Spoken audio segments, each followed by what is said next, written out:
What up, Nakama? We're back.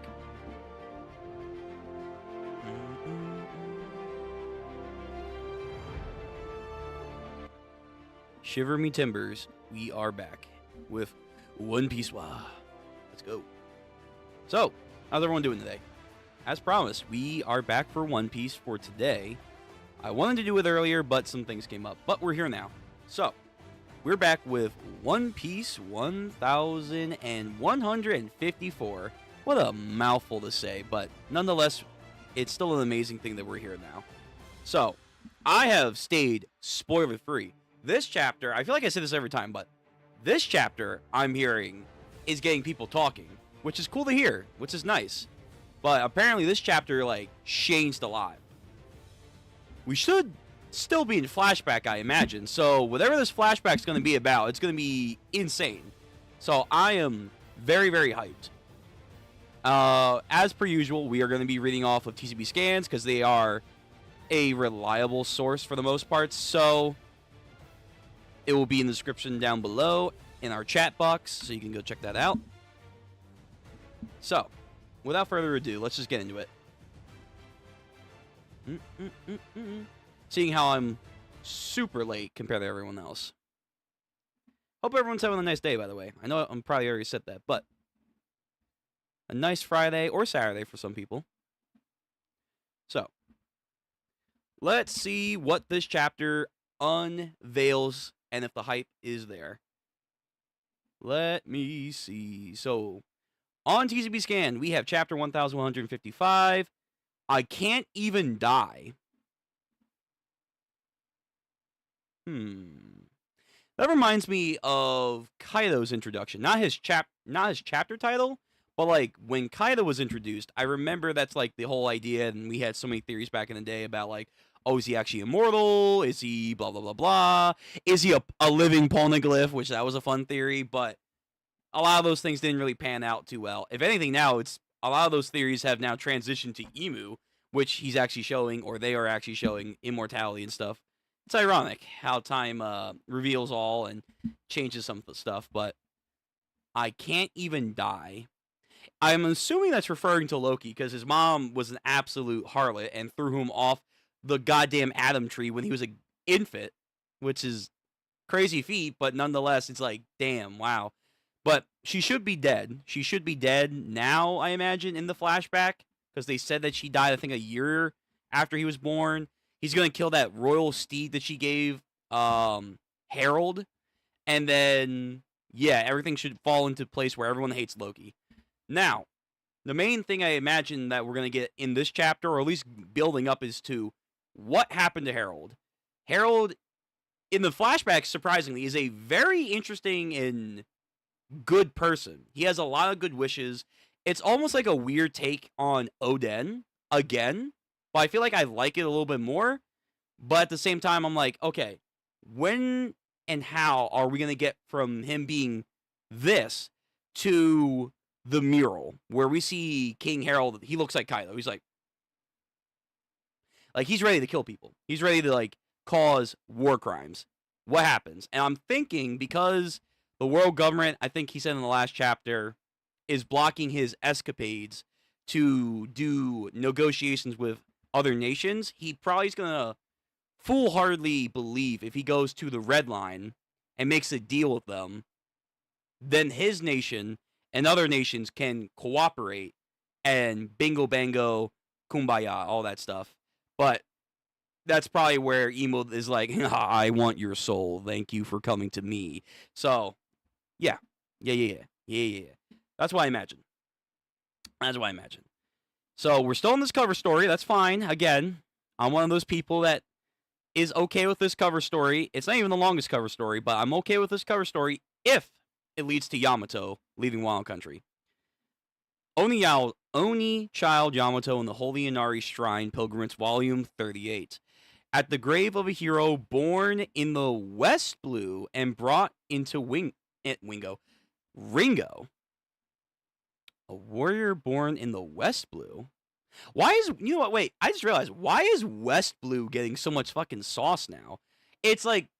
Ever since, like, I feel like Gunko the West Blue has been getting a lot more development than any other blue. Because for the longest time, it was obviously the East Blue. Because, of course, our main cast is from the East Blue.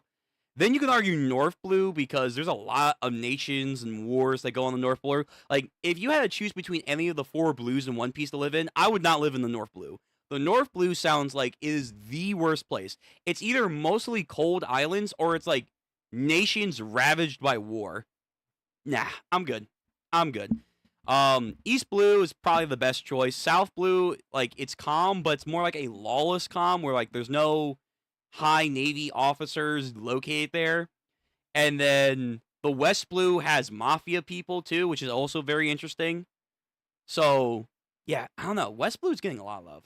With Brook, mainly, and now Gunko. Shanks is supposedly his home island is from the West Blue. I'm going to imagine that's where his mom is from. But yeah, the West Blue is... Who's the hero? Wait. No, they're not referring to Ryoma. Is Ryoma from the West Blue? Is he not even from Wano Country? Or is his ancestors from Wano Country, but kind of like the people in Zoro's village? Did they travel nomadically, and then they eventually came back through Ryuma? Or is this the old... I remember in Wano Country, there was the old idea that Wano Country, if you look at the topography of its landscapes and how jumbled they were together, the idea was that the ancient giant clan, aka the continent pullers, they actually literally pulled Wano Country together. And that, just like Gecko Moria's Thriller Bark, it's a island pieces from other sections of the world. So maybe... no, because the thing, it's at least TCB Scan saying a person from the West Blue is brought over to Ringo. So I was gonna say, is Ringo this section of Wano Country from West Blue? I mean, it could be. I don't know. We'll have to wait for the official, but that could be interesting because we are getting more ancient giant lore because of Elbaf. So that is nice. That is nice. But all right, first page, first actual page. 63 years ago, Lord Ja Rule, one of the oldest men in present day, lost his part. Oh, Big Mom. Yeah, that's true. Loki was born when Big Mom went on her Semla hunger pain. That's right. That's right. Okay, I'm glad they're actually touching up on this. So, Big Mom, kind of, sort of, in the arc. So, if you have a bingo sheet that says, oh, is Big Mom going to show up in the arc? Technically, she did. She did show up in the arc. Flashback, but nonetheless, Big Mom's here. Big Mom is here. So, Ja Rule and Jor Rule, that's his name. I always keep forgetting his name, but Jor Rule and Ja Rule, yeah, she fucking suplexed him by his beard and just killed him in one strike. Right. Cascade Beard Jor Rule was struck down dead. So that's a new title. Cascade, because like a fucking waterfall, I guess. By the hands of a certain young girl. Her name was Charlotte Linlin, a mere human. So that's also interesting, too, that the narration is specifically saying human, even though she is a fucking freak of nature. Both physique, when she's like almost 20 feet tall. I don't know how you call that just a human, but at the same time, her strength is absurd, but a mere human. Let's go with that. Yet she lifted a large part of a giant village to ruin. That's crazy. That's insane. And now that we know, because of the SBS, because of Oda, the flashback that we see of Big Mom in Whole Cake Island, it takes place on the upper realm, the second level of Elbaf, the tree. I always thought, and everyone else too, it was in the lower realm where the undead area is. No. It's apparently on the atom level where the other villages are. So that means she destroyed a huge section of that area at one point in time, 63 years ago. So in a way, Cole is right. I saw his one video on that. Cole is right. This is kind of a buff. This is kind of a buff for Big Mom. Big Mom, as a kid, was a fucking monster. She would be later adopted the title of Emperor of the Sea, earning the epithet of Big Mom. Yes. What a fucking freak. That same year, Elbaf faced another string of tragedies. It was calamity after calamity, sudden fires, windstorms, bitter cold waves had all but devastated their crops. Ooh, that sucks. The abnormal weather patterns brought fishing to an absolute halt. Damn, yo, this is some actual Nordic shit. Like, people are on, like, these, like, longboats, and they're, like, freezing to death. That's terrible. That is super terrible. The once magnificent land of Elbaf fell into famine. Damn. And by the way, this is, like, a giant it basically is a continent. This ice storm, or all these freak weather natures, they probably are, like, extra terrifying. So, like, imagine what we got in Punk Hazard and Drum Kingdom. Magnified. Like, this ice storm would probably kill most humans. But you can tell these giants are, like, barely hanging on. Now do you see it? That my child is to do with all of this. Dude, oh my god. Can we kill her already? I hope she dies soon. I thought she'd be dead already now, but no. Not yet. Not yet. This land was cursed because of you failing to kill him immediately. Damn. She's like, you should have killed my son. Like, again, not even an hour out of the womb. Kill him. It's like, oh, damn. I mean, that's a little harsh. He can't even say a word yet, and you already want to kill him. No. Surely it must all be a coincidence. Dude, why are you believing any of this bullshit? Yeah, she's like the secondary queen or whatever. But come on, man. Yo. Like, this woman is clearly out of her mind. She threw her child off a goddamn ultra tree. Like, it has to be 10,000 feet up. She threw a baby 10,000 feet up. She's not mentally there. I would not be listening to her. Oh, shit. Loki. Like a goddamn boomerang. I guess he finally came back all the way up on the mountainside. Or no, this is time later. So, yeah, but anyway, he's trying to go to his mom. So, goo. And then he, like... It also reminds me of Big Mom, like, during the Whole Cake Island arc, where, like, she, like, breaks down a door that apparently Smoothie couldn't break down. She, like, busted down. But again, he's a baby. He's a freaking baby. So he's like, and then, like, the entire wall just gives way. God damn. Is Loki the craziest baby that we've ever seen in One Piece? I feel like he is. Oh my god. He's staring at me. God. And now he's crawling. Prince Loki. Take it away. Don't ever let that monster near me again. Damn. What a terrible mother. Again, it's basically an infant. Yeah, it's a magnificently strong infant. But, like, it's still a baby. All it wants is its mother's love. And then last chapter, Oda cooked with that narration box. Those who are doomed to life of suffering are said to be because that their mothers never loved them. That's terrible. That is a cold line.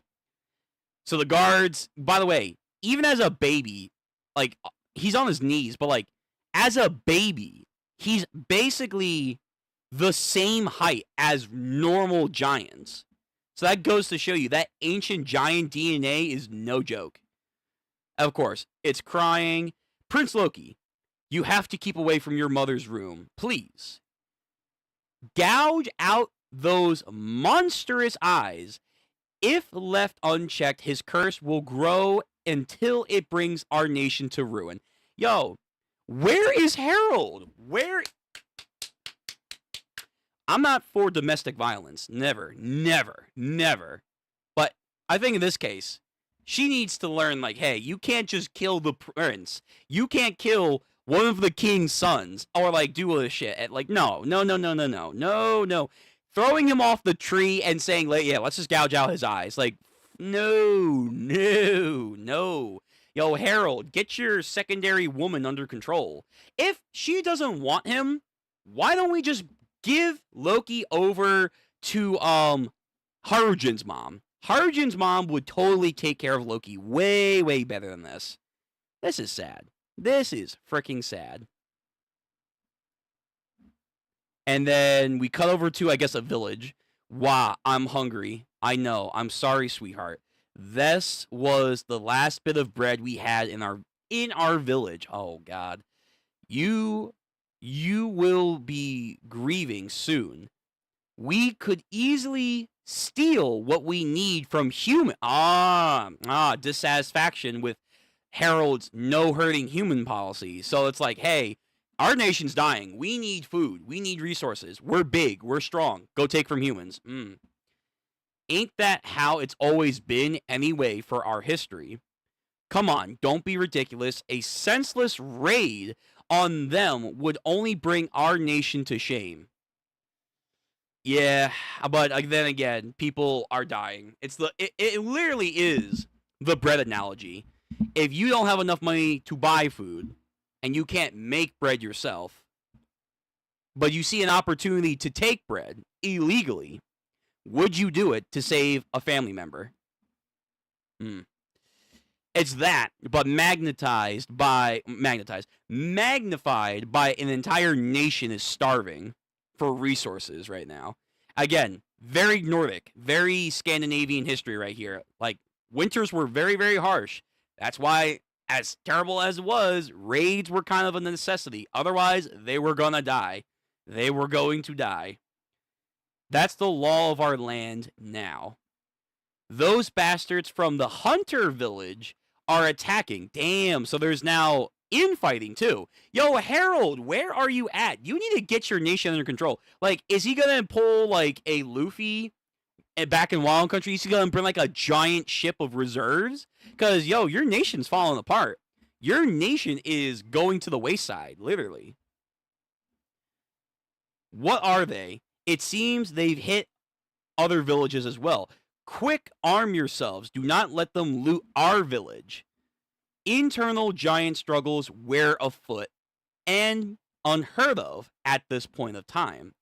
But during these desperate times, these incidents would only result in making the period more severe and bloody. Damn. Yo, he's got to come up with a solution. He's got to come up with some kind of solution. Where is the fire? Where is their lord and savior, the sun god, Nika? The country would be later engulfed in chaos and misery. Damn. I heard a rumor about the princeling born in the castle. Oh, of course, of course. So now, these people that are starving, that are very cautious about superstitions and omens, now that they're all miserable, they need someone to place a blame on. They can't do it to King Harold. Of course not. They can't say it's just, nature, because that's not going to solve anything, or it's not going to appease them, even though it's rational. No. They're going to say, oh, I heard there was a freak baby born. You know what that means? It's the baby's fault. It's the baby's fault. Also, are these the same old people last chapter that were like, Harold, congratulations for marrying a non-Albathian giant. Too bad you can't be officially married, so you're going to have to marry this other woman. We deny Harojin, and he's considered a bastard. It's like, damn, who are you old gray beards? You guys need to be put into a goddamn corner. Let King Harold do his thing, okay? If these are the same people that said no to King Harold and his wife, his real wife, last chapter, I'm going to be so pissed. They were the ones who were like, oh, you gotta marry, you gotta have a real royal marriage, not a lower-born marriage. And now, through that marriage, they're gonna blame that child that they forced on King Harold to be born, and be like, yeah, it's his fault. I heard a rumor that the princeling was born in the castle, and that he was cursed. Ah, yes. Well, again, people are starving, they need an outlet to fuel their frustrations. The bitterness that fostered spirits had been broken. Hey, wait a minute. So we have Kid Harujin. Hey, Harujin, your brother, he's doomed our country and Old man, get the hell out of here. Who is this? Your brother's a freak. Did you know that? That's like, Okay, maybe. I don't know. We don't really hang out. He's literally, what, born a couple weeks ago? I have no idea. Yo, if we gotta get some meat, I'm just saying, kill some of these old people, right here. And if tough times, the Donner Party, I'm just saying. Man, old fucking asshole right here. As his elder brother, you'll... What? Yo, Harold, get back to your kingdom. Get back to your kingdom. Also, Ja Rule. I know you lost your partner, your bro, Ja Rule, but Ja Rule, you need to step up. Oh, also, Gabond. Where's Gabond? Is he not going out to get resources too? Gabond's just chilling in his hot spring like, I guess I could do something. But then again, I won't. Like, yo, someone, anyone, because the nation is falling apart. Yeah, dude, fucking insanity and food loss makes people go crazy. What are you talking about? Don't you know my son's a cutie who could never bring the world's longest living? Who could, well, I'm sorry. Is a cutie who's gonna be the world's longest Oh, what? So wait, so she's saying he's gonna live longer than Ja Rule and Jor Rule at this time? Further than them. That's a statement. Okay, so because this is a TCB Scans translation. I'll have to wait for the official. That's interesting. So is that Oda saying that, kind of like Loki too, if we were ever to get a two-piece, Harujin's gonna live a long time. He's gonna live a long... Like, realistically, he can live till 3-piece, 4-piece, the 5-piece McNugget. He could live for a very, very long time. Like, Ja Rule, I think right now is just shy of 400? I think he is. I think so. Like, he's either shy or just started being 400 years old. So he's an old man. He's I think outside of maybe Zunisha, he's like the oldest person in the world right now. Also, I guess outside of Emu. He's like the oldest giant. And she's saying in this flashback, Harujin will surpass even those old guys. Damn, is Harujin gonna be like half a millennium old? Like he's 500 years old, just like, I've seen the world. I've come to know the knowledge of all that has passed. There was once a pirate called Monkey D. Luffy, and he changed the world that we knew. Like, damn. Is he going to be like Gandalf the Grey and just keep on living? But that would be interesting. Well, we will probably never see that, but that's interesting. So she says he's going to be the world's longest living man. Bet. Let's go. Okay. Oh, is this how his mom dies? Because we do know Harujin's mom dies at some point. Is it because this old starving man is gonna like kill them? Oh, or kill her? Oh man, that's terrible, dude. Where is I know he's probably making deals. He's probably making deals for his nation to get food, water, all that. But man, like no one had like a transponder snail so he can like talk to his people like, yeah, guys, I know this sucks, but we're in the middle of a deal. Food's coming. Just hold out. Don't do anything dumb. Don't kill each other. Like, please, just wait out like a couple more weeks, and then it will be over. It's like, no. Damn. Oh, man. Can it, Ida? You're nothing but an outsider to our nation. Who seduced Harold? Man. Oh, God, these idiots. You will go to hell as well. I love this nation. Don't lay a finger on my mother. And then he draws a sword, but it's a kid. It's a kid. Even for an old, starving man, kid versus a grown adult is probably not going to be easy. Yo! Finally! Yes. Where have you been, brother? Where have you been? Your nation is falling apart. You need to get everyone in line. You are the king. As Iskandar said in Fate, the nation and the people bend to a king's desire. Where he leads is where they will follow. Where have you been? Yo, please, tell me you got something. Tell me a nation or two said, yeah, oh yeah, here's some food. on us. Go take care of your people. Please. I'm gonna flatten you. King Harold! And then Harjan, Dad! And then, of course, his wife. King Harold, I missed you. Yeah. Brothers, you must not fight amongst yourselves. The king, he has returned. Word has reached me about Loki's birth and the recent famine that has struck our nation. Did his design change? How long has he been gone? Yeah, I think his design did change. Hold on. Hold on. Side tangent. Here we go. I just want to check. I think he did change his design, or Oda changed his design from the last page. Yeah, he did. He did. Wait, how much time has passed? That's actually now really interesting. I mean, they're giants. They're giants. So, like, to them, a year could be like 20 years for a human.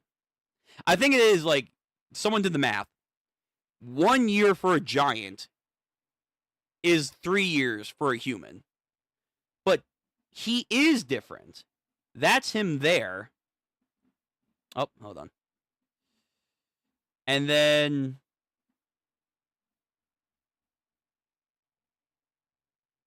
that's him here.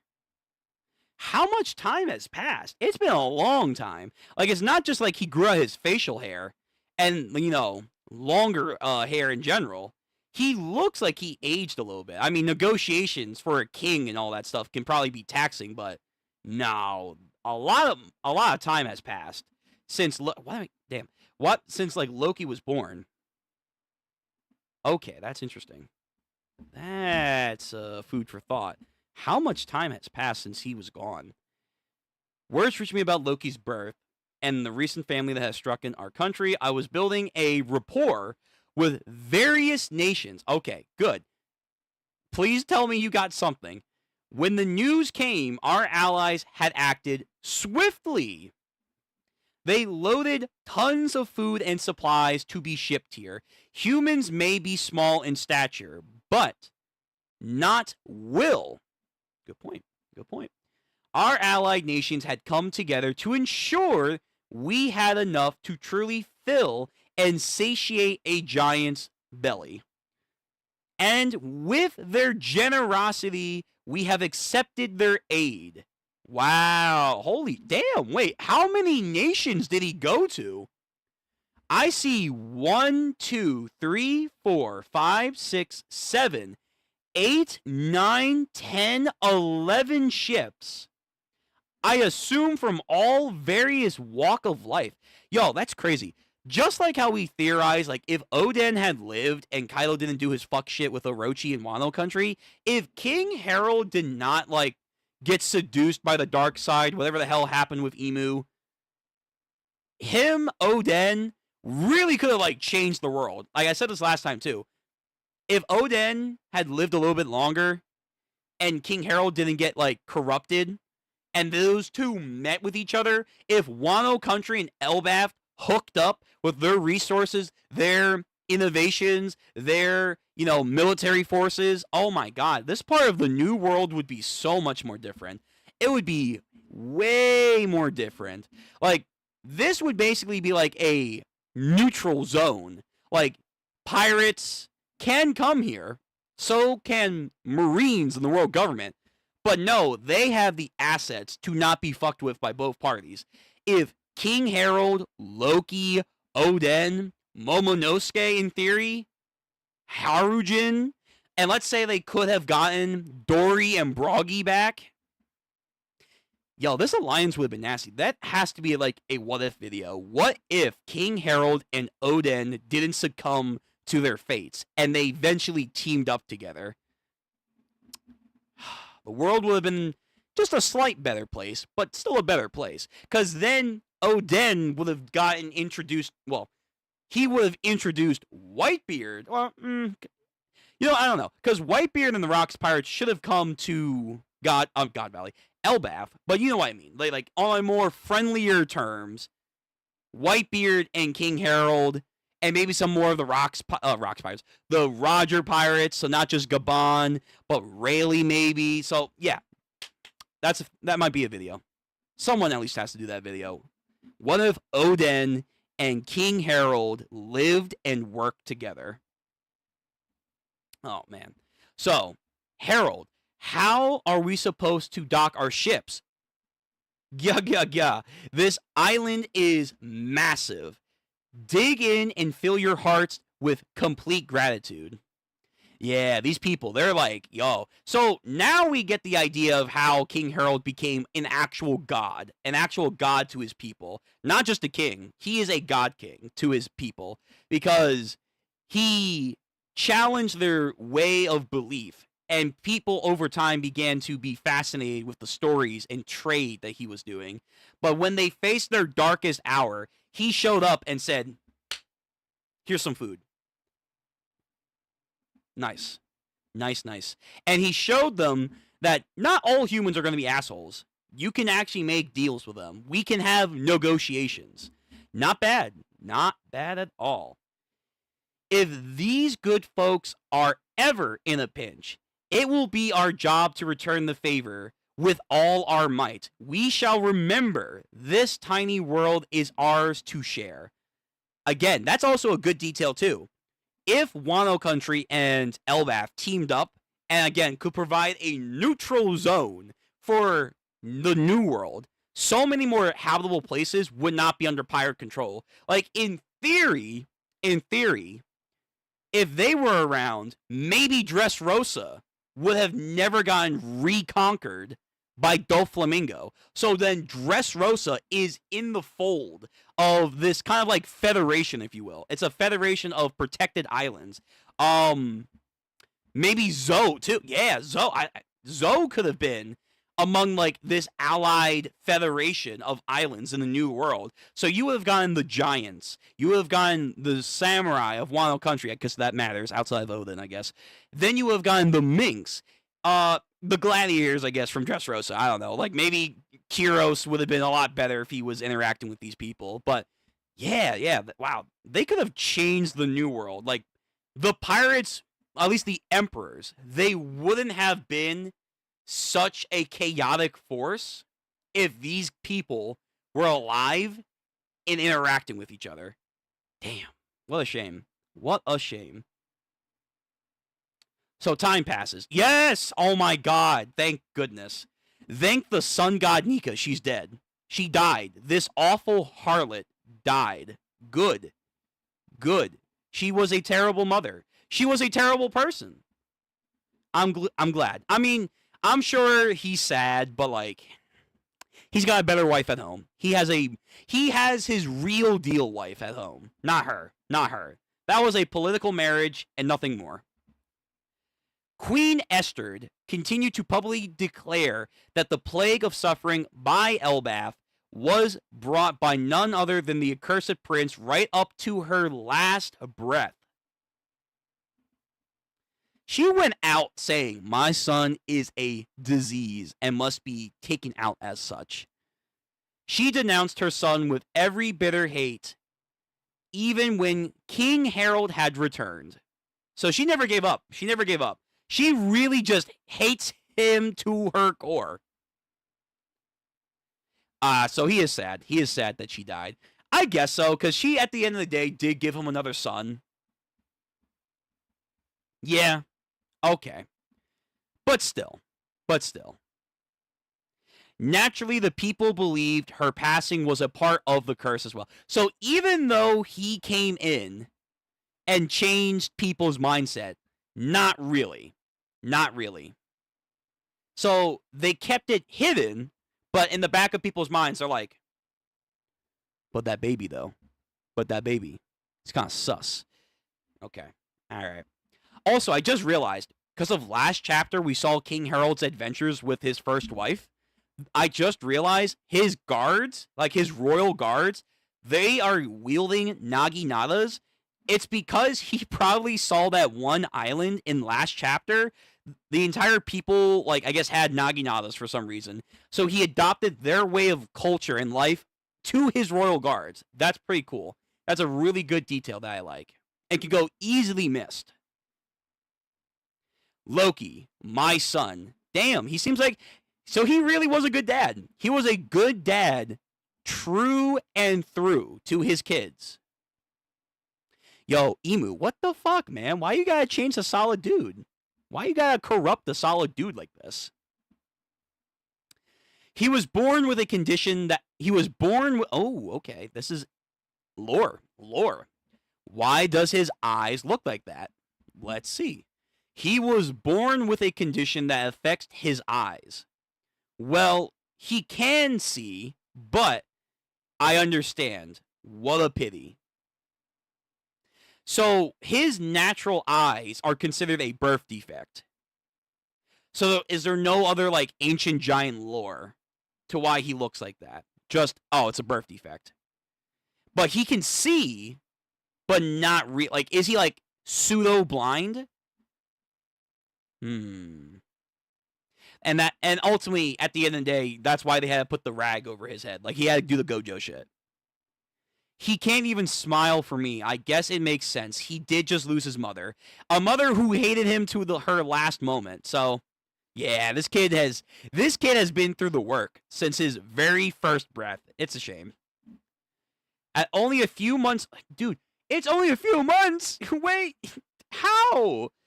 Oh my god. I mean, again, this is giant stuff. So a few months is probably already like a year or something to humans. He's only a few months old. Loki had given up on love. Crazy.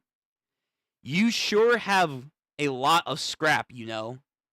No, those are ... Alright, we still are transitioning through the flashback. Harold's diplomacy soon started to bear its fruits, and Elbaf's long winter had finally came to a close. This is where the dichotomy of the branch system comes into work. Oh, he made like the sectors, the root of each of the areas on the upper level. Nice. Branch number 1.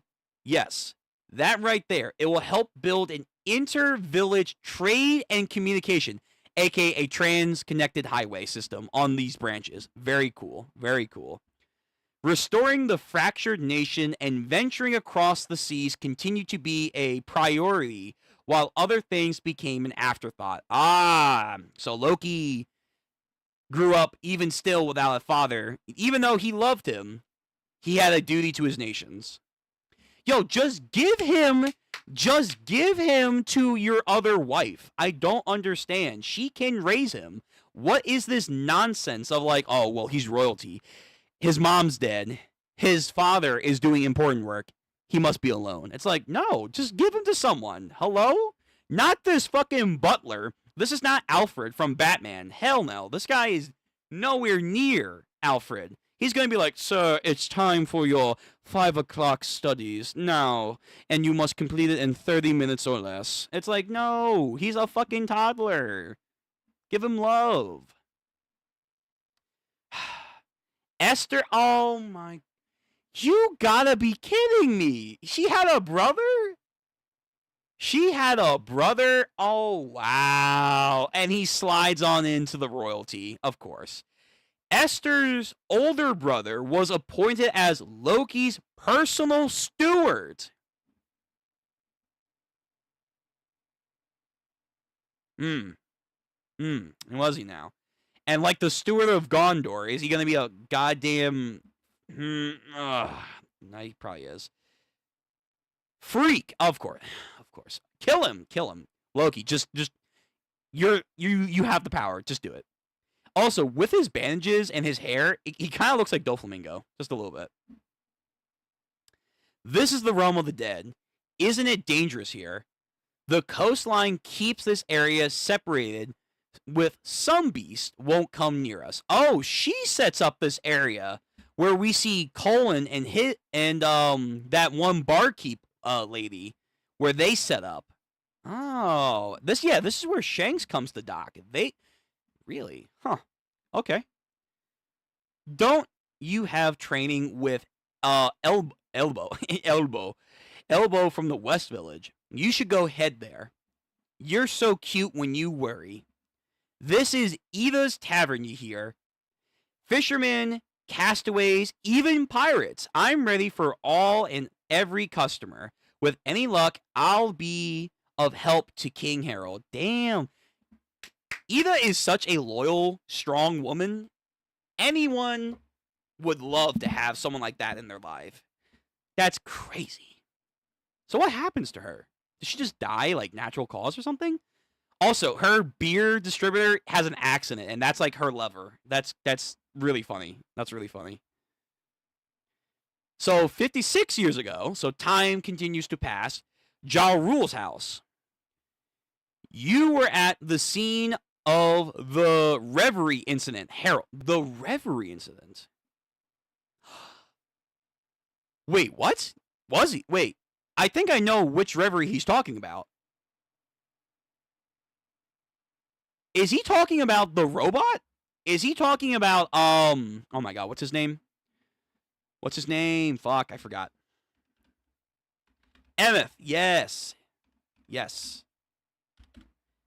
Is he talking about Emeth? When did that happen again? It was like 100-something years ago. I remember that. It was like, not 200, but it was like 100. Oh, maybe it wasn't 200. Oh, it was 200. I lied. Wait, so is he talking about Emeth then? Because what other Reverie is he talking about?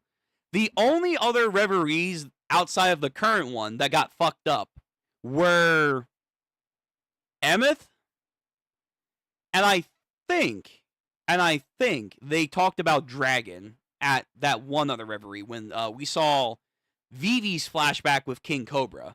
But outside of that, as far as we know, the only one that's been like a major incident is this one with Emeth. He climbed the red line and just fucking going ham. So what happened? What the hell happened? But they're saying Harold was at this? Or maybe they, you know what? Why don't I just read and then I will find out the answers. I get too excited sometimes. You were at the scene of the Reverie incident, weren't you, King Harold? Yes. My friend was one of the invited kings. He smuggled me in as...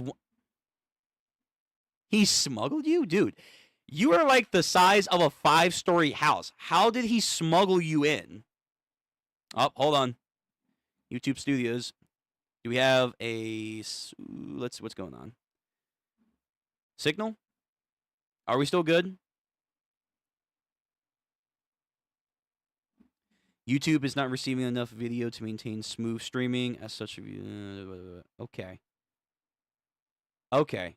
It might be buffering, so I'm sorry if there is a poor stream status. Maybe we have some bad weather right now. But he snuck him in? How? Hey, Big Mom, what's up? Yo, you're finally in Elbath, Big Mom. Welcome, welcome, welcome to the chapter. Welcome to the arc. I think I have a theory that Ja Rule, the oldest giant, who is 408 years old, is a human Ors. Because Ors in Thriller Bark arc is also 400 years old, and their ages don't seem that differ. Maybe. That's not a bad theory. Big Mom, not bad. Not bad. Good to have you in the arc, by the way. Yo, Julius, what's going on, man? Yeah, this makes no sense. I'm just going to assume it's One Piece, so don't worry about it. Yeah, like, for real. Like, he's the size of Ors, I think, roughly. How do you sneak Ors anywhere? It's like you're sneaking a building. He like, no. What? Okay, we're still good on signal? Good.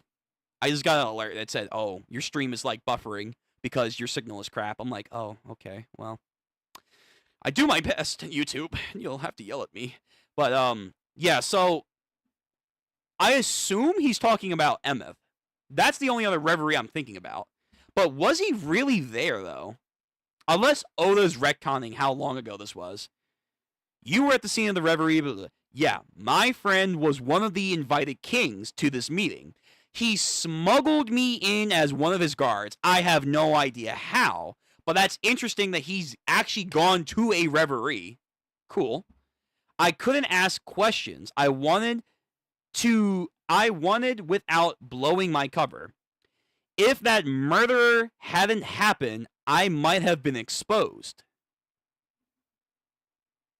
Murder. No, this is not Emmeth. So wait, there was another reverie that got interrupted. Damn. Wait a minute. Wait. So you're telling me there has been not one, not two, but three at the bare minimum. There's been 3 reveries that have been interrupted by chaos? That's crazy. That's crazy. Wait a minute. God Knights, Gorosei, Emu. What the fuck? Like, you don't get your shit together after the first 2? I mean, Emmeth is like a giant robot, so it's like, okay, there's not really much we could have done. We didn't know he still exists. But then, like, apparently something happens here. And then later on with Sabo and the Rev? Oh, man. Oh, my God. World government, get your crap together. You let this happen 3 times. And there could be more. There could be more. Like, what? Like, did Ryoma go up at one point and was like, by the way, I hate the Reverie. Hiya! And then, like, sliced half the Reverie or some shit. Like, nah. Come on now. World government, please. No, Emmeth was a long time ago. This is new. Okay. I mean, that makes sense, because I'm like, the flashback for this arc, it started like 100-something years ago. Emmeth, at least off the wiki that I just looked up, it was 200 years ago. So even then, King Harold shouldn't have been able to go on to the Reverie. So no, it's not that Reverie. It's a different Reverie. It's a new Reverie that happened. Not that unbelievable. There's been many I guess so. Oh my God, damn. This is what I mean by sometimes where I feel like the world government, it's so inconsistent, but like half the time they're like so overly cautious and to the point, it's like kind of ridiculous. It's like, yo, you guys are getting away with a lot of stuff. Then there are other times where I'm like, how did you not realize this? How did you not secure this asset? How did you not foresee and prepare this problem that has happened not once, not twice, 3 times? I don't know. Sometimes I do think Oda definitely like makes the world government either superly overcautious, and then the other time he like fumbles the ball with them, and they're like, "Oh, I guess that we didn't think about that. I guess not. Somehow you're an organization that's lived for 800 years. I don't know, but fair. I guess so. Yeah, Fisher Tiger, fucking Fisher Tiger, Fisher frickin' Tiger. I completely forgot. Oh my God. And this is the same year that the 5 elders, including Saturn, still have the same appearance. Do they? I think you're right. Oh shit. Wait. You're right. Oh my God. Wait. So wait. That means Garling's here. What the fuck happened at this Reverie? Oh wait. Sorry. You know what? I gotta read. Thanks for bringing that up. You're right. You're absolutely right. So there was a murder on Garling and the RR Gorosei. The Gorosei that we know on their watch. Twice. Damn, that's wow. Whoo-wee mama. That's insane. Yo. The red line needs to up its security. Okay, let me focus. If that murder hadn't happened, I might have been exposed. I mean, you're the size of oars. This is dumb. But yeah, it's One Piece. It's supposed to be dumb sometimes. By the way, where are they? This location feels very different. Are they like closer to like the top of the tree? Are they in the Sun Realm? Food for thought. If you were caught, all this would have been the last of your worries. Have you ever heard about the what? Nah, zoom in. What the hell is that? Have we ever heard about the whom? The huh? Have you ever heard about the... My butcherization of this is going to be horrendous. Gal-era Warhammer. Is that Ragnar? Did Ragnar have a different name? Is there another hammer of like mythical proportion? Gal-era? I almost want to say Galileo. Gal-era. The Gal-era Warhammer company. Wait, it's a company. What's the okay? Oh, that's new. That's new. Who are you? The Gal-era War Company. Brooke? No. If Brooke's already been to Elbaf, that'd be wild. That would be wild. If Brooke has already been to Elbaf, but he just didn't share it, that would be crazy. No.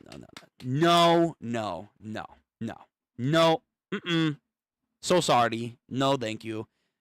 It can't be Brooke. There's no way. If this is Brooke, holy shit, like, Brooke, you gotta start talking to your Straw Hat crew members. Who are the Gal-era War Company? What the hell is that? Translation note.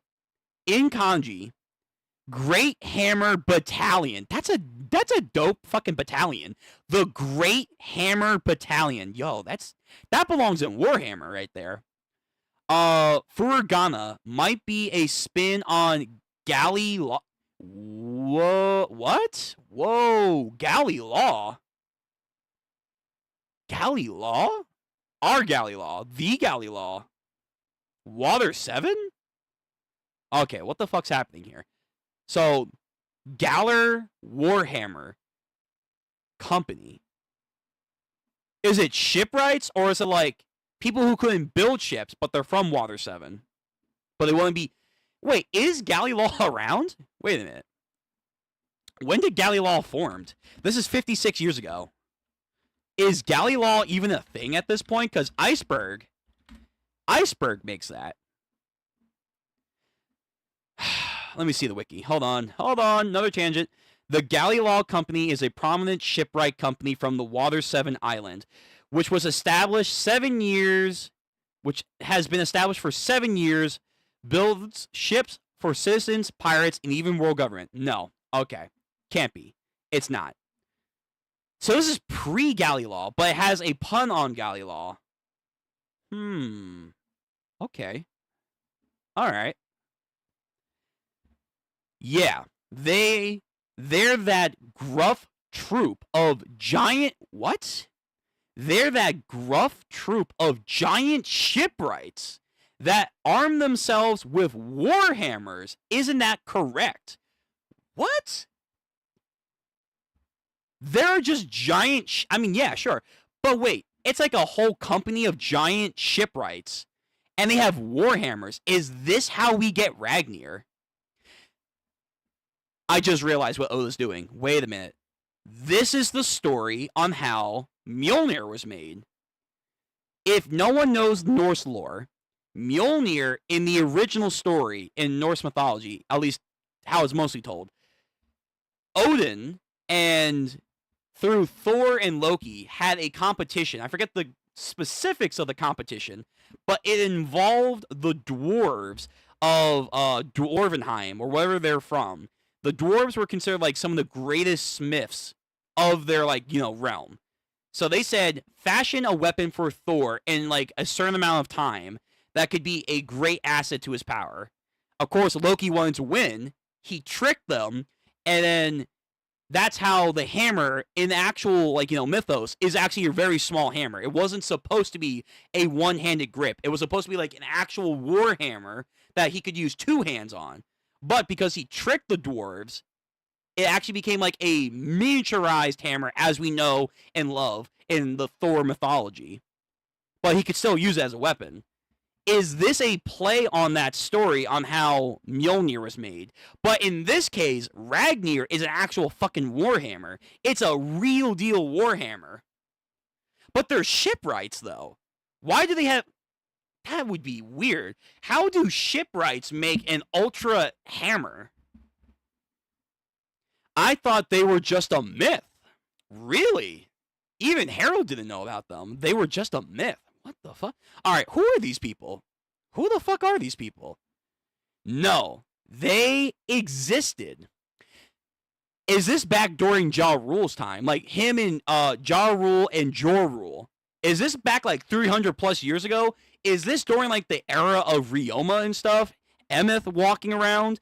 Like there was just a company of badass giant shipwrights that were wielding like hammers that could like destroy islands or something? They had traveled far and wide, sending leathers back to Elbaf. Who the hell? Nah, wait a minute. Yo, these guys are studly as fuck. Hold on. Let me pull them up. These guys look like they're the real deal. That's Dr. Eggman in the middle. Yo, Dr. Eggman is a part of this. Oh, shit. Yo, I want to see these guys. I need to see these guys. What the fuck? What the hell? That's Dr. Eggman. You can't fool me, Oda. You can't fool me. Oh, okay. All right. Who are these legendary shipwrights? Like, they're going to put Tom to shame. Frankie. Who are these guys? Like, finally, like, we're introducing more, like, infamous shipwrights again. In Elbaf, I guess. I never thought I'd see that. The final letters said that they had been captured. Can you believe it? Over 100... How many? Over 100 warriors were taken prisoner, including ancient giants. Who? Isn't this still your era? Like, we're not even at rocks yet. Wait, no. This would be before. This would be before Dory and Broggy. Yeah. This is, like, shit way long ago. This is way before Dory and Broggy. Because King Harold grew up. He grew up with Dory and Broggy. And he says they were just a myth. But nah, Elder over here. The fucking dude has lived for, like, 3 centuries. Nah, they're real. Oh, they're real, all right. They were, like, some badass motherfuckers back in the day. But they got captured? By who? Over 100? And they had ancient giants? With, like, Ragnir warhammers? Because that's what I'm guessing. This is probably where Ragnir comes from. That's, like, one of their mythical hammers. Who the fuck took these guys out? Was it a pirate? What pirate? Okay. Like, Oda is expanding his mythos. Like, now is the age of emperors and Luffy. Before was the 4 emperors, like, as we knew them in the pre-time skip. Before them was the era of Roger. Before that era was Rox D. Xebec. Before them, because of this flashback, you can argue it was the era of Dory and Broggy, the giant warrior pirates. Before them, it probably was Ja Rule. Because in their introduction, him and his partner, they were kind of like the previous Dory and Broggy. They were also giant warrior pirates. So before him, was it these guys' era? Were they walking around? These were like the dudes that were walking around with oars, with Emeth, with maybe Ryoma. These were the guys that were walking around with Noland. These were the kind of people walking around with Noland. Nah, I need it back. Oh. Oda, why do you make your backstory so much more fascinating than your main storyline? I hate it. Because I'm so invested, and we're probably never going to get anything more than like an SBS. I want to see Dr. Eggman kick ass. Dr. Eggman with Mjolnir would be amazing. It would be amazing. But we're not going to see that. I know we're not. He's going to mention them in this flashback, then one other time in an SBS, and that's it. He'll never touch these guys again. I hate it. I hate it. I hate it. No. Give me these guys. These guys sound cool. These guys sound like they would be terrifying. But again, who captured them? Was it world government? Who the fuck was... Alright, you know what? I gotta move on. I have to move on. I'm gonna be here for hours. I could be here for hours trying to think of what the hell these guys were doing. Nah, we gotta move. So, damn. Yo.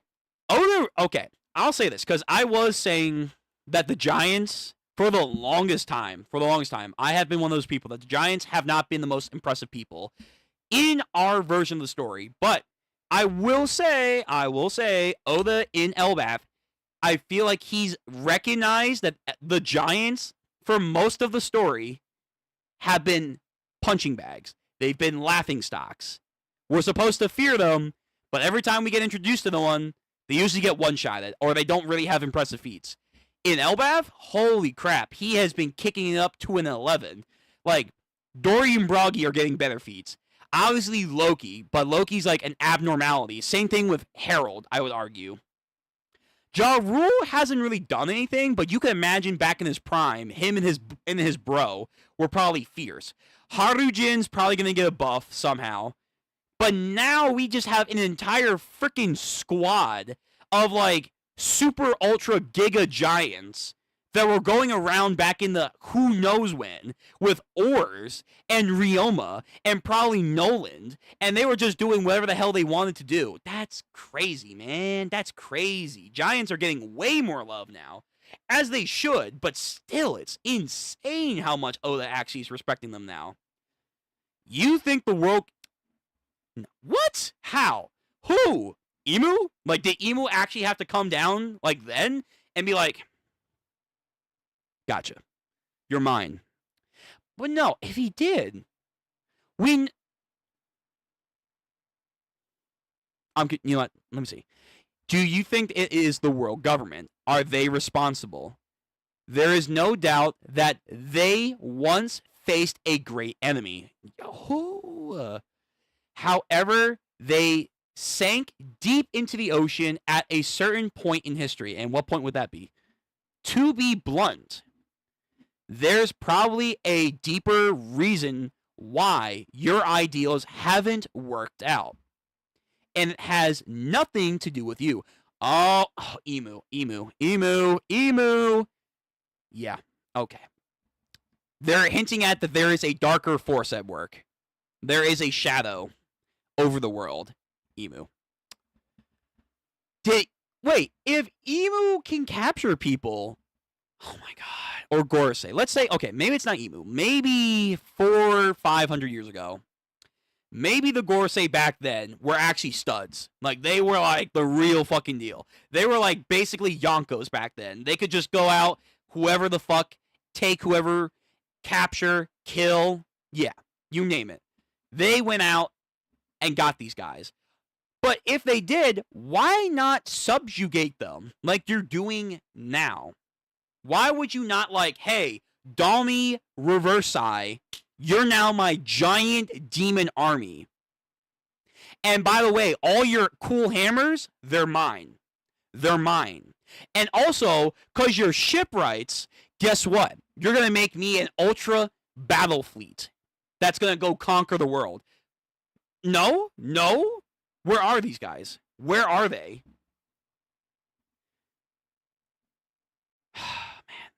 Man, I got so many questions. Lingering a mist, huh? Yes. These are just speculations and rumor. But I also have heard a story about a frozen army of giants somewhere. What? A frozen army? A frozen army of giants somewhere. It seems our people are regarded as enemies of the larger world. So, Emu. Wait. Fuck. No. I gotta do another tangent. I'm sorry. I have to do my due diligence. Hang on. I remembered something. My mind gave me a third IQ. Back during Punk Hazard, oh man, Punk Hazard has a lot of relevance. Back during Punk Hazard, we remember that there was signs with oars on it, and that's where the giant experimentations were, like right here. This is when they were introduced. Caesar talked about it. Big Mom wanted to do that as well. The world government has been for a long time wanting to experiment with giants, but in at least the anime, I think also showed this. In the anime, they depicted them as ancient giants, but the world government has been wanting giantification for their army forever now. But on top of that, let me see. Yes, Reddit, thank you. Holy shit, Reddit, you're coming in clutch today.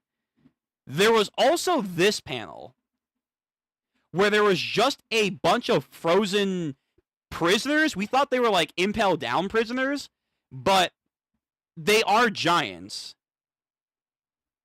And I think in the SBS, they said that these DNA were scalpeled from them. And that's how Kaido has his number giants.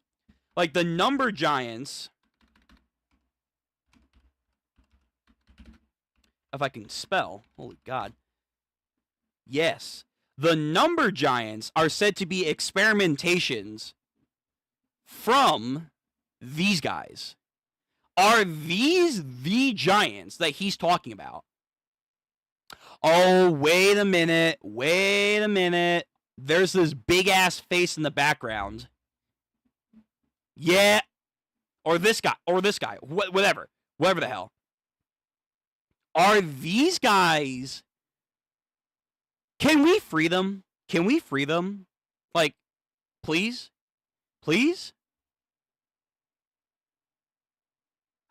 Wait. These guys are they're them. They are them. Oh my God. Fuck. We gotta go back to Punk Hazard. We gotta free these guys. What if Harujin frees them? What if Harujin goes to Punk Hazard and frees them? Oh my God, bro. And because they're frozen in time somehow, he's gonna have these guys that are like 600 plus years old. They know ancient techniques. They have skills long since gone from the world. They could teach so many amazing things. They probably have more information on Nika than current Elbaf does. I'm betting you right now. But, okay, if this is them, why would Emu not do Dami Reversai? Or could they not? Did they not have the ability to do that at that time? God, there's so many questions. And I'm not fucking done the chapter. The chapter still has more pages. I have to keep reading. Damn it. Okay. It seems our people are regarded as enemies by the larger world. Kind of also like the D's. Clearly, I've already resolved to face any hurdle coming my way. Prince Loki, I know you cursed and killed my little sister, Heart. Prince Loki, Heart. What the fuck? Oh, this guy's a freak. Oh, so Esther's brother is just some weirdo. Now, let's see what kind of garbage we'll be serving you today. But you're going to die. When this kid starts walking properly and forming sentences, guess what? You're going to die. He'll literally throw you off of Elbaf. Wow. The Horse of Fortune has died. Ah, there's that one thing that happened that they mentioned. And then more time passes. The steward's body was in the realm. Oh, hey, good job. Good. We don't like to emphasize murder, but good job, Loki. Good job. Yosh. He killed the steward. Good. 48 years before the present storyline. We have a new shot of the island, by the way. That's actually pretty interesting. So we see a lot of the vines. We see a lot of the pathways. We don't see the library just yet because I don't think it's formed, or the beach. But we get a nice overlooking shot of the middle and lower realm. That's pretty cool. The villages drew closer in terms of trade and identity, and thus the nation stood together. Yo, he unified his nation like never before. Very good. My dream is that we will join hands with other countries around our planet for the giant race to be welcome all over the grand world. I'm telling you, this has to be a what if. What if King Harold and Odin lived and worked together? If they teamed up together, they could have changed so much of the narrative. It's disgusting. You could even argue other people that aren't even in the New World would actually align with them and not the world government. So again, they are like a federation of free nations and islands that the world government would be like, we gotta take care of them. This is not okay. No, like, we're getting more people questioning us. They're not in our pockets. They are questioning if they should not join up with us. Yeah, this would be a problem. This would be a massive problem for the world government. So not only it was an imperative to stop King Harold, corrupt him, however, because he was a powerhouse that they could use. But at the same time, they knew if King Harold could unify more and more islands in the New World and then spread out to like the other Grand Line area to the Blues, the world government would be like, we're losing followers. Please help. King Harold, you're so cool. He's changed so much. He truly is a king among kings and will go down in history. Well, you look thrilled, Harujin. Is it 'cause you're illegitimate? Prince Loki is the true heir, you know. That's crazy. So, this entire time, they were dunking on Loki, and they dunked on Harujin.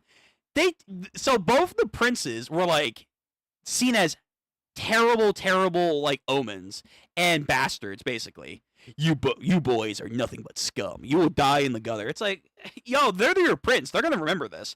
They will remember this. So I would not get used to being like, you guys are just illegitimate kids and no one cares about you. Yeah, yada yada yada. Oh my.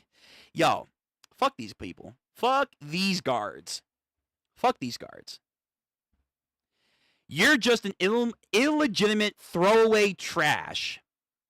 And yet, fucking Loki's now getting more respect. Like, yeah, I'm the fucking top dog. Okay, alright. Beat them all up, guys. This is Elbath, the world's strongest country. We don't need weaklings around here. Loki, driven by scorn, unleashed chaos onto an Elbath village. Gotcha. So, more of the strong world creatures.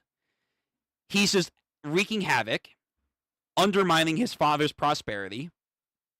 So we have, so Loki, I'm not saying he isn't justified, but he's just going around being like, woohoo, I'm gonna wreck shit.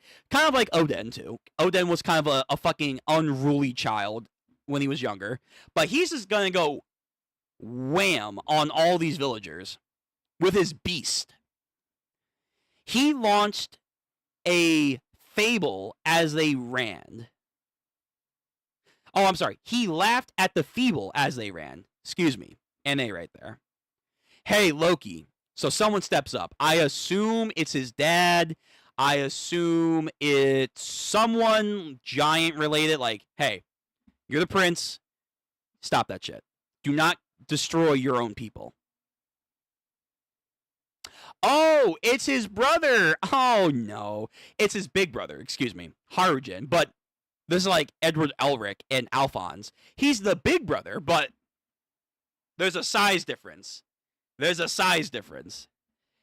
Dad went through so much hell to rebuild our villages. Huh? You think you get to call him father? I don't get why everyone respects him. He's dumb for trying to play nice with human insects. Damn, these guys, if they would just put aside their differences, they would understand that they literally have so much in common. Their nation hates both of them, and yet they are the future of Elbath. These two can do great things if they could just realize that. That's crap and you know it. We should all try to see from each other's perspectives. Yo, Harujin, nice. Don't just get cocky because you are slightly taller than me. Being cocky is my birthright. I am the true prince. Don't you dare talk back to me, you runt. Damn. Yo, big brother gets no love. No love. Whack. Just absolutely obliterated him. Harujin, and then his friends that will become his crew later. Stay back, Gerd. He'll think you are his friend. Loki will hit you too.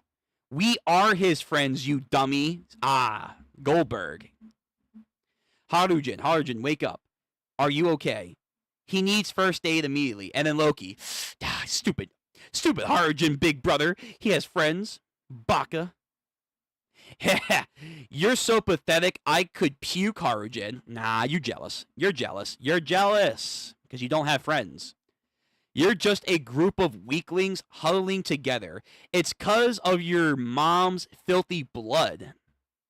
At least my mom wasn't a bitch, just saying. Young master, you've gone too far. He's still one of the king's sons. So, don't call him a prince. I am your prince. Loki, my man. Don't be so greedy. Loki continued to spread mischief and pain wherever he went. Destruction. Nothing he did was filled into his heart. So we see a girl getting beat up. Her mom looks... So this is, in a way, it's kind of like Naruto. But like Naruto, he caused pranks and mischief. He didn't outright destroy anything. No. But this is Loki taking it to like an 11. So, yeah. Wait, did someone threw him off again? Someone threw him off the tree again. But this time, he's crying because I think this is the only way that he gets attention and recognition. So again, like Naruto. It's Naruto, but if he was way more of a punk than mischievous. It's not mischievous, it's outright vandalism and want of violence. But this is all that he can do at this time to just get any recognition. I can't even die right. That is literally word for word Kaido. So he's doing the 10K. He's doing the 10K. I don't care what anyone says. He's saying exactly like Kaido said. He is falling from a similar height.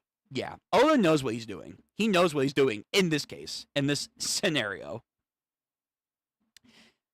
But yeah, Loki, I don't know. Loki, him and Harujin are going to have a moment together, and it's going to be wholesome because they realize they're just two sides of the same coin.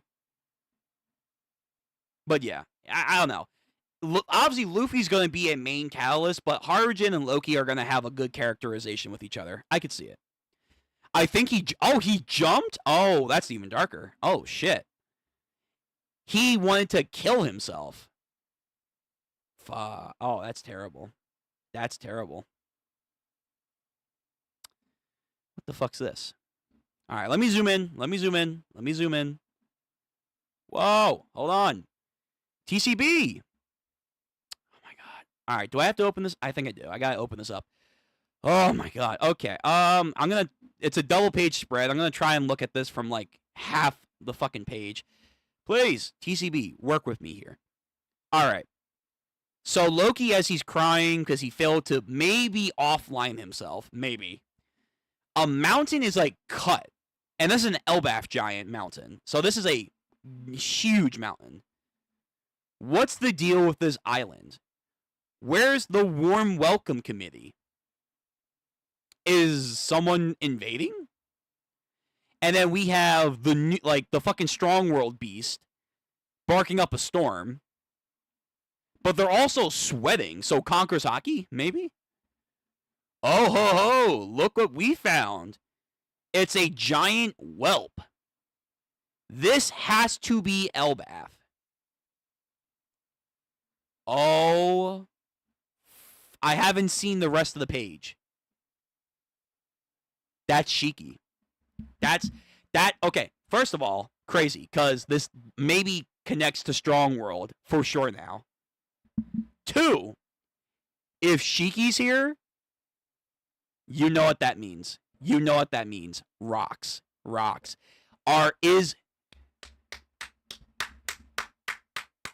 shaking my fucking computer. Is Rocks getting revealed? Oh my god, I'm so happy. Oh, I'm seeing why people like this chapter. Yeah, he's doing his fucking laugh. Yeah, this brat got one hell of a devil's face to him. Yeah, and then the kid crying as he sees this pirate group walk up to him. So this guy with the Naginata, oh, it's Whitebeard! Yo, young Whitebeard, let's go. Yeah, I know he's a giant, but isn't he too big? Hey kid, what are you? Yo, wait a minute. I think this is bar for bar what Zoro and Sanji said when staring at Loki for the first time. Oh, the parallels. Oh no, Luffy. Luffy's getting parallels to Roger and his crew? Rocks and his crew? Sanji is Shiki and Whitebeard is Zoro? Oh, wow. That's kind of nuts, but we've been saying this for a while. No, does that mean he's going to join? I hope not. Unless Yamato joins first. That's my rule. That's my steadfast rule. Yamato has to join first. Okay, so I'm not trying to view this all. I'm trying to view this in like very small panels. So I'm now up. So we have Whitebeard all dressed in black, I imagine. But then again, it's black and white, so who knows. We have Whitebeard, Shiki, looking studly, with a kimono and his 2 famed swords. I think that is Miss Buckingham. So she's been here for a long time.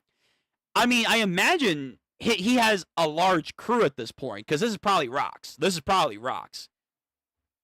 His crew probably is large, but I wonder, are these like his like first recruiters?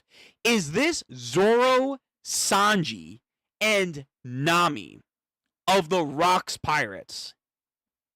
Because if it is, that's kind of cool. Harold spotted this particular man 8 years ago during the... What? No, okay. He spotted this man during the Revery 8 years ago. He single-handedly killed...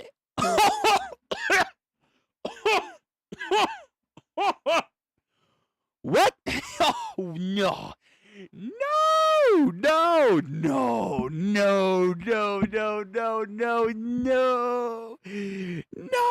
that's... Oh. The agenda. The agenda is real. The One Piece is real. The agenda. Oh, no. He single-handedly killed a Navy HQ. Fuck the HQ title. He single-handedly killed an HQ admiral and vanished without a trace. No way! He's got the rap sheet! No! This feat earned him a massive bounty and the government's ire. All right, kid. You better say yes to both of my questions. I ain't the type to take no for an answer. You hear? First off, is this the land of Elbaf, the giants of myth? I don't want to read. I don't want to read this. Oh my god. I'm pulling it up. Fuck it. Oh, come on. I'm pulling this up. TCB, please. Hold on. We're gonna experience this together. Oh my god. Yo, what the fuck? That's what he looks. Oh my god. Second, will we find Harold here? Dude, he looks like Blackbeard. He looks like fucking Black. Confirmed. Confirmed. Theory confirmed. Okay. Yep. Rox D. Xebec. His hair is wild. He looks like that one character from what's his name? Undead Unluck? Like the guy that's like a zombie or whatever. That's what his hair reminds me of. What the fuck?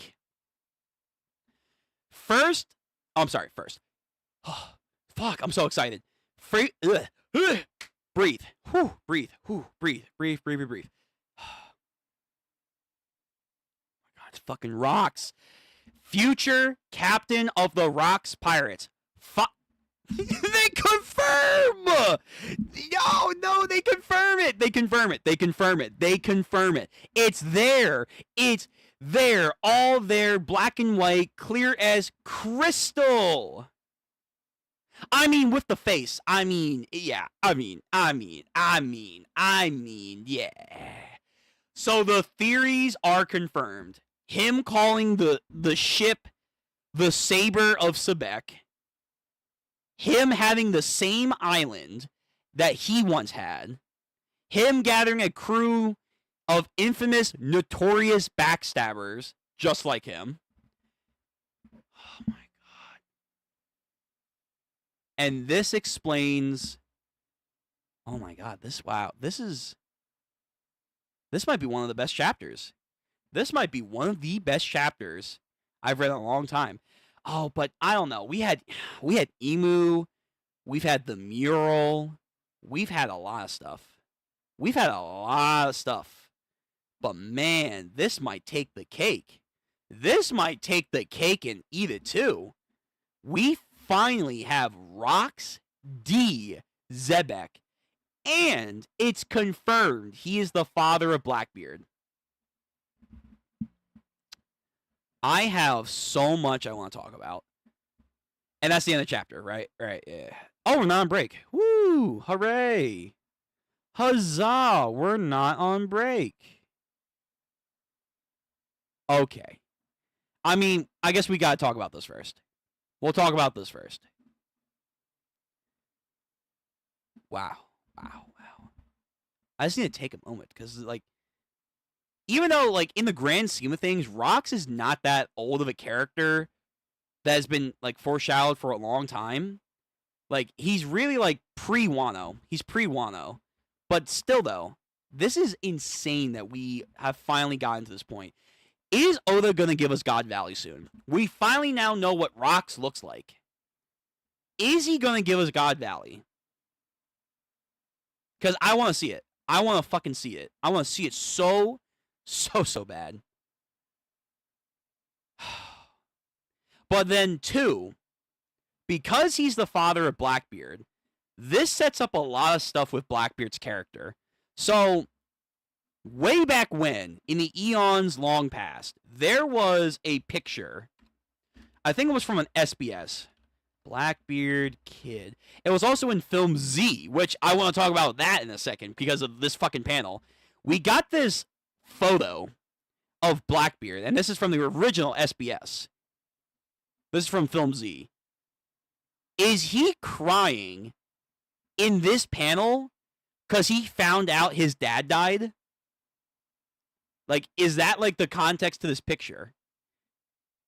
And because he is the father of Blackbeard, does that confirm that he's one of these people that doesn't sleep?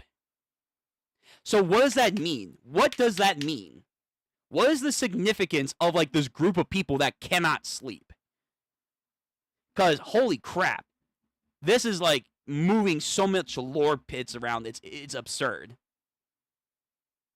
Oh, man. So when Blackbeard meets Whitebeard, oh my god, this figure.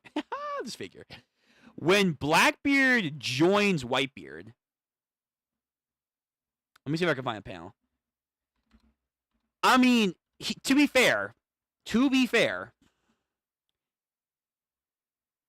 he didn't know Ace was Roger's son until Ace told him. So it's not like Whitebeard could have figured it out necessarily, but like he looks so much like him.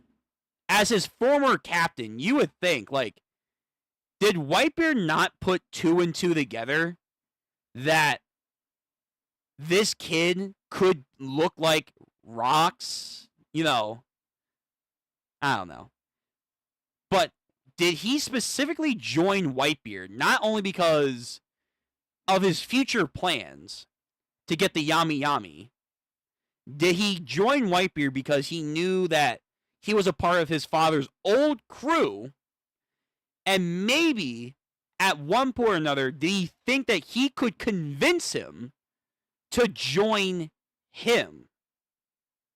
Because there was the idea, and it's kind of maybe sort of confirmed, that Whitebeard at his old age was going to groom Ace to become an Emperor of the Sea. Like, the idea that Akaimu says during Marineford was that he doesn't want Ace to die because he wants him to basically take over his spot. So, in a different universe, Whitebeard would have died, but Ace would have lived from Marineford, and he would have taken over his spot. So imagine something along that line, but Blackbeard thinks that he can convince Whitebeard to join his crew later on because he is the son of his former captain. That would be an interesting dichotomy between someone like Ace, who Whitebeard and Ace, let's be real, Whitebeard and Ace definitely, yeah, this is from the fucking Boichi. This is from the Boichi manga. They were just father and son. They were a true father and son duo. They had respect for each other, and maybe on some level, Whitebeard did want him to take over if he died, but it was never something that he was going to force on Ace. But Blackbeard maybe thought at one point, like at this point in time, that he could convince Whitebeard to join his crew because of his obligation and connection to his dad. Same thing, let's say, with Shiki. Like, I don't know if we'll ever see Shiki outside of flashback material, but like, maybe he thought if he ever ran into Shiki, hey, you're my dad's subordinate. I'm taking over the world in his shoes. Join my crew. Maybe. And then the same thing with Wang Ji. Wang Ji, we still have not seen him. We still have not seen this person, but supposedly, it's not this guy. Which I guess now, not only him, but this guy's probably part of the Rock's crew. He's probably Silverax. But Wang Ji, he was offered to join Blackbeard's crew, but he said nah. He said nah. So Blackbeard might have been at a time trying to gather his father's old crew together. But either they died, chose not to, and are imprisoned, so therefore he has to make his own crew. Fuck, this is so good. This is so interesting. And also, this now changes how Blackbeard and Ace interact. Because if you think about it, yeah. Can I get a good picture? Google? I guess I'll use this one. Fuck it. Whatever. This is nice fan art. Go support the artist who did this. If you think about it, Ace obviously is the son of Roger. Blackbeard is the son of Rox. What happened at God Valley? There's this air of familiarity between Rox and Roger. So when Ace and Blackbeard have their showdown, and Blackbeard wants to recruit Ace, these are the two sons of legendary pirate figures that once faced off against each other on God Valley. That's kind of awesome to think about, that their sons inadvertently had faced off in a very similar area, mind you. It's not exactly, but like these high peak areas do remind me of God Valley. So this adds another layer to their relationship and conflict amongst each other. So I also wonder too, kind of like with Shiki, did Rox ever ask Roger at a young point in time, "Hey, join my crew"? To follow up what Blackbeard later on tried to do with Ace. Ace, you're too good of a talent. Join my crew. Nah. Man, this is so good. This is so fucking good. And this is just one page. This is one page. Also, what's going on here? Why is like, I mean, it's One Piece and it's an anime. He could just be fucking flexing. But like, what are our theories on how he cut this mountaintop? Because he's doing this like weird rock, paper, scissors cut thing. What are our theories so far and how like this is going on? Is this because of Rox himself? Because he's doing this weird hand gesture? Or is that him asking the questions? Or is it like one of his crew members? Is this Shiki just fucking around somehow? Or Whitebeard? What are our guesses so far? Because this is crazy. And this is freaking crazy. I love this. I love this. You know what? Let me read let me go back and read the comments. Let me see. Maybe after this incident, the Navy was very strange and started choosing strong, reliable admiral. I guess that's also true, too. Fuck, there's so much to talk about. So he killed a Navy admiral at Revery. So, did he kill someone related to Kong? Like, of Kong's era. This is before Garp. This is before Garp and Sengoku. So, it's not Z. It's not Z. Even though I would love to bring Z, make Z canon. This is probably way before him. This is probably way before Garp, Sengoku, a hypothetical Z, Suru. This is when Kong was younger. He killed a admiral from this generation.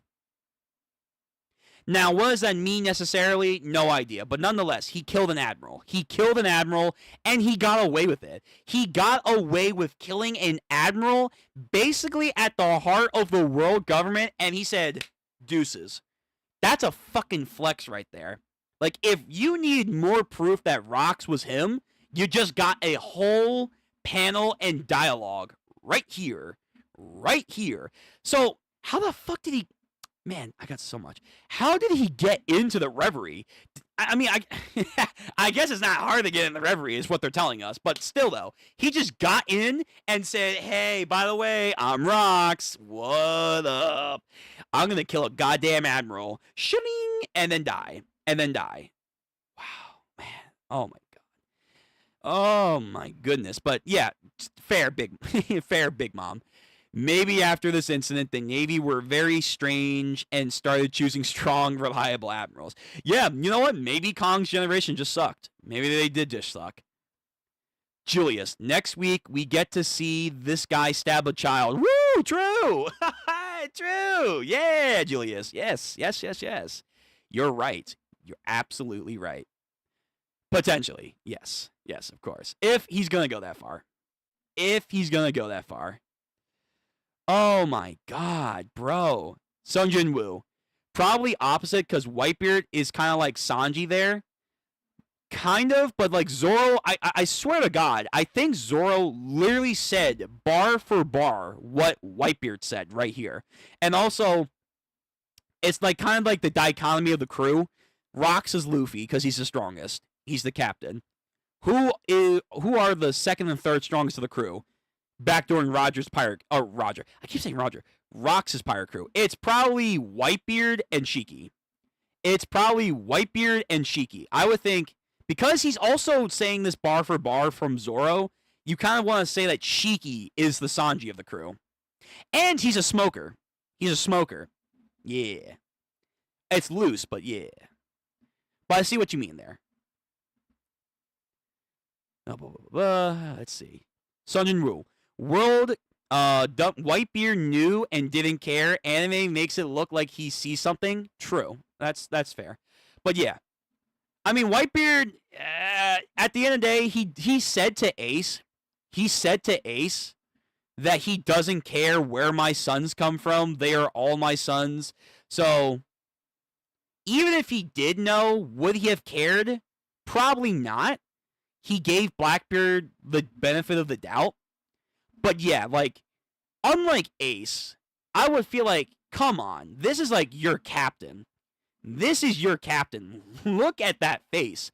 Especially as Blackbeard got older on the crew. As he got older on the freaking crew, how could you not think for like a second, oh yeah, this guy looks like Captain Rocks. That's kind of weird. No? But yeah, so this panel is just amazing. This panel is just freaking amazing.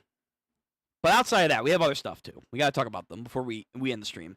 So Loki, we get more of his character dynamic in Harjins. They're both outcast. The country both reveres them, but really hate them both. And he may or may not have tried to offline himself, which I like that idea.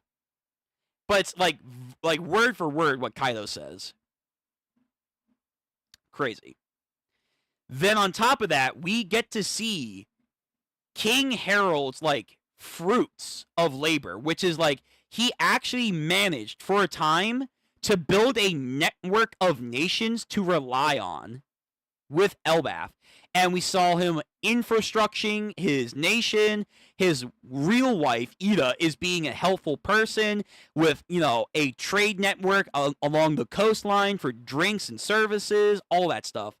He really turned Elbaf around. Obviously, the fucking giants here are insane. The lore on these Giga Chads are awesome.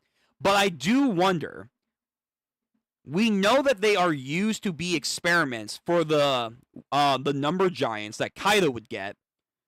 Why would Imu not Dami Reversai control these guys?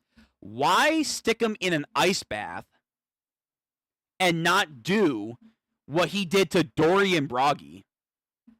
Because Dory and Broggy, like, they're been getting a lot of love.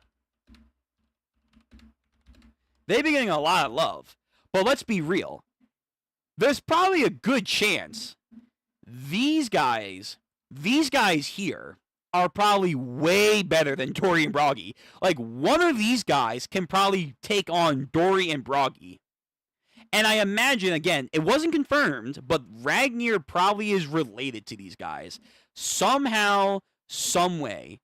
But if Imu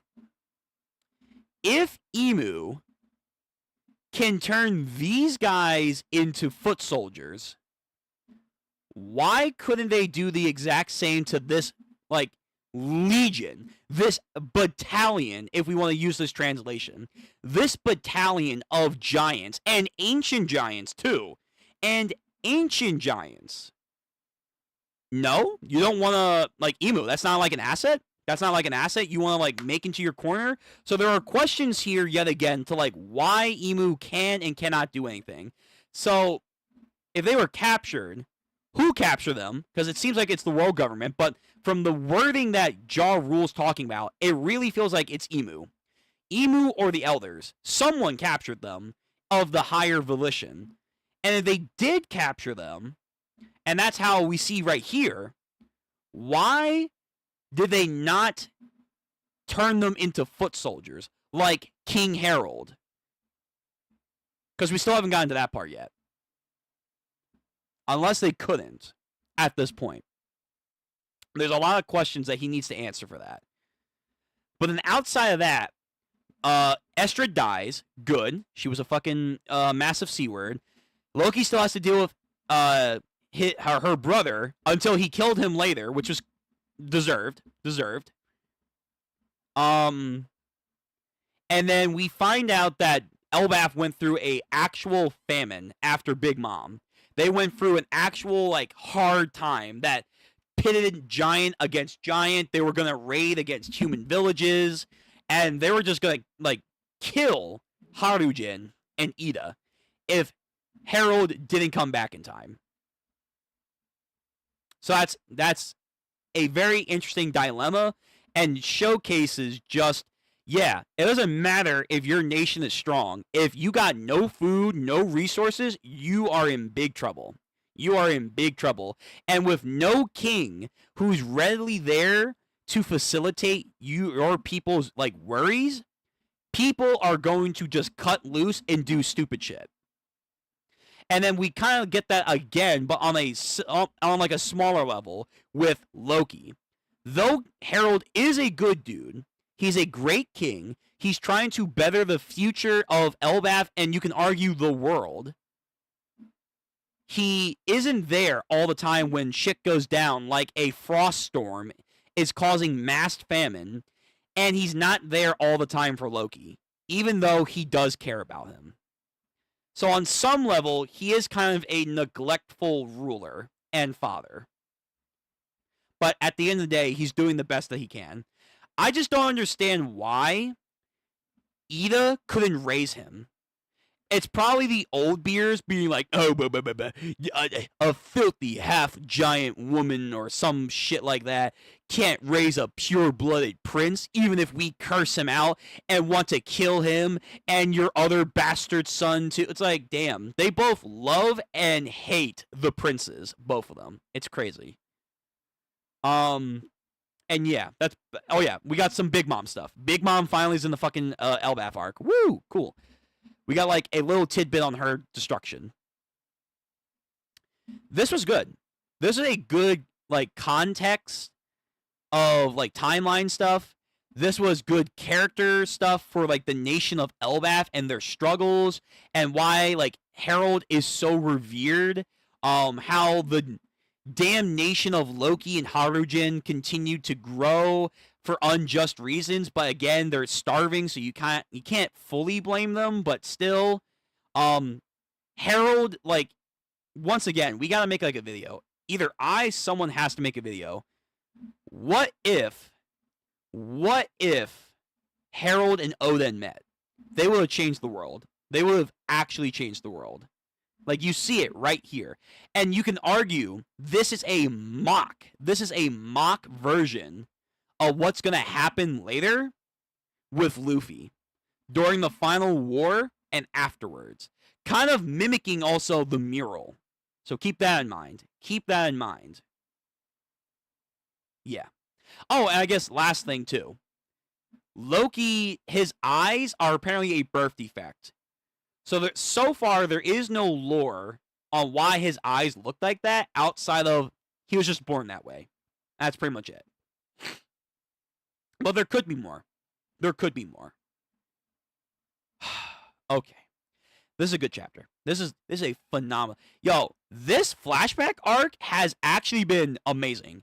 Like, these 2-something chapters, I guess 2.5, because we started like 2 chapters ago and gotten into King Harold stuff, but like these 2 main chapters of the flashback have been absolutely bonkers. They've been giving us timeline stuff, world building stuff, and like full introductions on characters that need to be introduced, reintroduce characters like those cool ancient giant people that Ja Rule talked about, but most importantly, Rox Xebec. Now, I didn't think that Oda would reveal him fully, even in this flashback, but I guess it's time. So the fact that we're getting this could mean God Valley might be around the corner. We actually might get God Valley to some degree. Not everything, but to some degree. And that makes me hype. That makes me hype. Oh, man, this is so good. This is so fucking good. Yo, Elbaf, hot take, way better than Wano. Way better than Wano. This is, like, all we're missing is the Sun Realm. That's really about it. Like, we just need the Sun Realm, Loki's Devil Fruit, which it could be bad or good, Ragnir, and maybe some more Mural. But that's pretty much it. Like, yeah, we're going to get some fight stuff later on, which could be controversial, for sure. But, like, all we need is, like, those stuff that I just listed there, and, like, this arc is going to be, like, peak. It's very mature, very premature. But this is probably working out to be like top 5 arcs. Like this and Egghead Island, I feel are just cooking the New World arcs. Like outside of those two, I would probably say it goes. I'd probably say, hold on. Post time skip arcs. Post time skip arcs.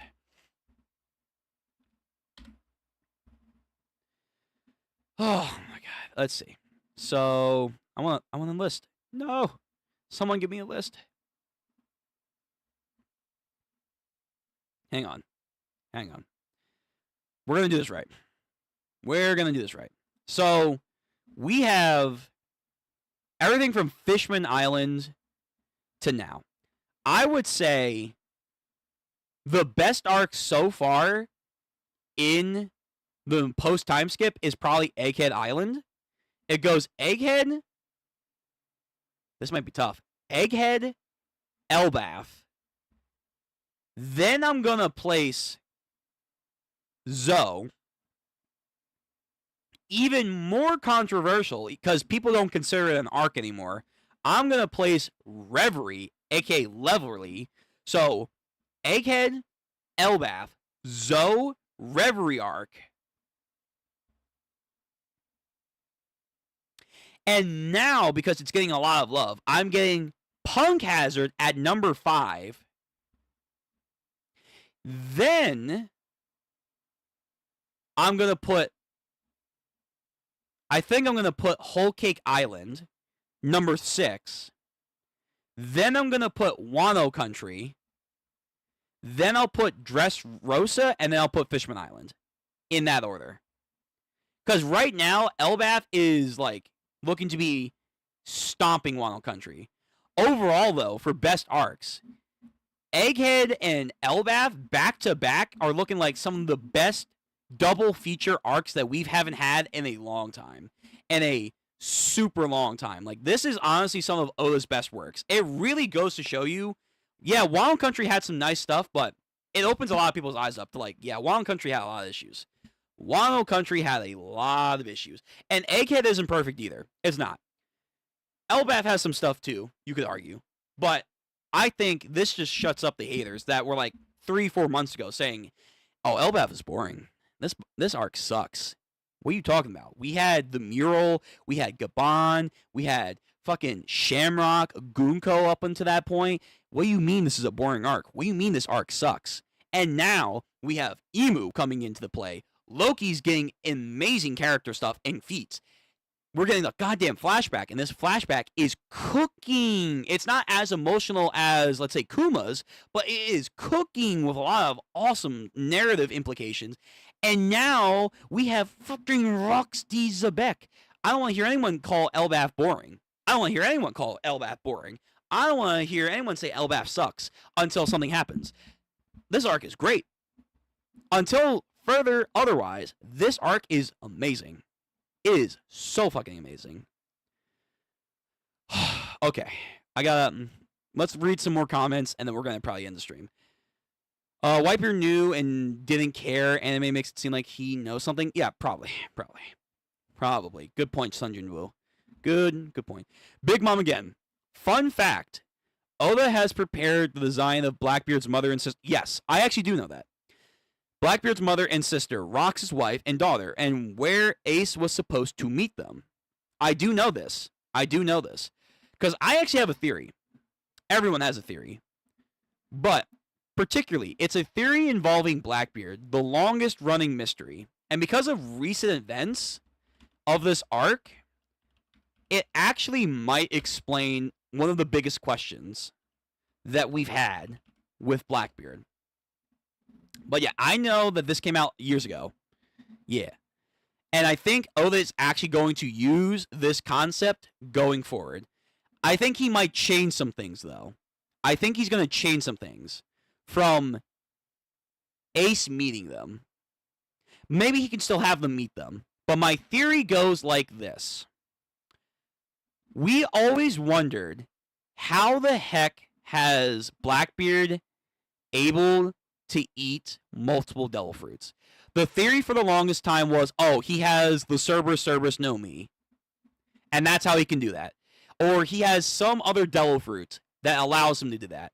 Then there have been theories that because Marco said he has a strange body, as we know, during the Marineford War, and that's been a theory on how he's been able to do that. He comes from a place that doesn't allow people to sleep. Why?